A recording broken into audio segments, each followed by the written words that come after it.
Story 10, Billy Bunny and the Frog King. Well, when Billy Bunny and good kind Uncle Lucky woke up the next morning, for they had slept all night in the Lucky Mobile, as I told you in the last story, they ate their breakfast and then they started off, and by they had an adventure.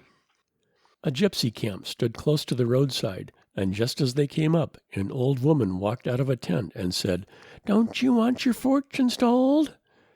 Well, as Billy Bunny had never had his fortune told, and Uncle Lucky had forgotten whether he had or not, they got out of the automobile and sat down on a log while the old gypsy woman looked at their paws.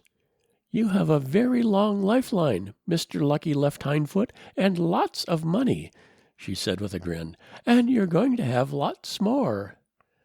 "That's very nice," said the old gentleman rabbit, "for I want to build a library in Rabbitville, where all the little bunnies can read nice stories and grow up very wise."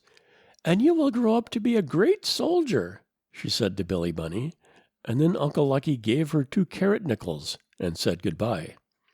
"I wonder where all that money is coming from," said the good kind old gentleman rabbit, and then they heard a deep voice singing, "Oh, I am king of the bullfrog pond, kerplunk, kerchunk, kerplunk, and I'll never stir a foot beyond, kerplunk, kerplunk, kerplunk, for it's cool and nice in the water here, and the cattails wave in the atmosphere, and this old dead log is a throne for me.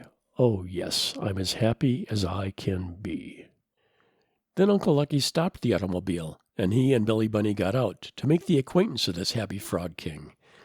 And weren't they surprised to find out that he was the brother of Uncle Bullfrog, who lived in the old mill pond. He had heard all about the 2 rabbits and was delighted to see them.